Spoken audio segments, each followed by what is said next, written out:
Simplex Hadi gunpower again, itanya lavenda Rakapanda timbelo na T1 Mkoma wangu nota na Simplex Gunpower again in the setup Gun And gun shoot Huyo handi na yo Handi na yo Shamanye manje Ndati pepe handi na yo Huyo handi na yo Kandi siya mawana Ujaramba ujindi ndawa here Kamuganda kabroka ininsina mari Ujaramba ujindi ndawa here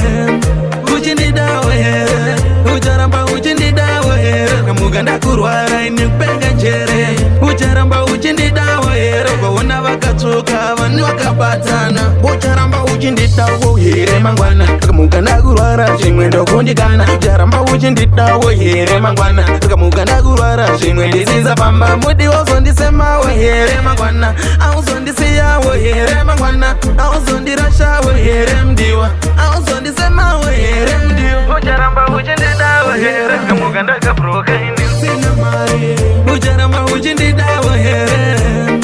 Ujindi ndawa here Ujaramba ujindi ndawa here Kamuganda kurwara inipenga njere Ujaramba ujindi ndawa here Wawona wakatuka wani wakabatana Sasa uyese kwa imoe huibere Wandizi ya mangwana ndakuriza mbere Digainda kunganga ini handi kunyepere Uko wana ndiji na matonsi ya ndakuroya Mudi wazandi chemeze pepi mangwana Chuo zandi rwatise pepi mangwana Ende usazongo bape umwe mukana We kuchipesa nisabo wana zekutaura Ujaramba ujindi ndawa here Kamuganda kabroka ini nsina mari Ujaramba ujindi ndawa here Ujindi ndawa here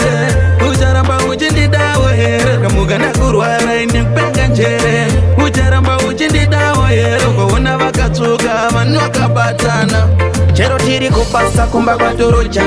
Sazo tere restoro ni marucha Barbo vano rwati wapunza mgoma nota Barbo vane kode we nungo shuru poza Iwe vanongo chitisa iwe vanongo chisasa Shoko kuva chosa unubuda kumasasa Avande masasi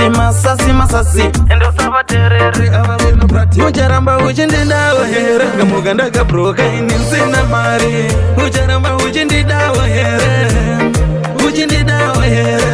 Ujaramba ujindi ndawa here Kamuganda kurwara inipenga njere Ujaramba ujindi ndawa here Wawona wakatuka wani wakabatana Hayo pize trekote Hadi gunpower again Mkoma wangu gabu na rockstar Love me she Andi Audrey Msomizo yake ni gangan Rikadi mgoma metiko mgoma wangu nondo Mtara kifika mtara wangu were Tangati wangu chole matai hai BZ Records.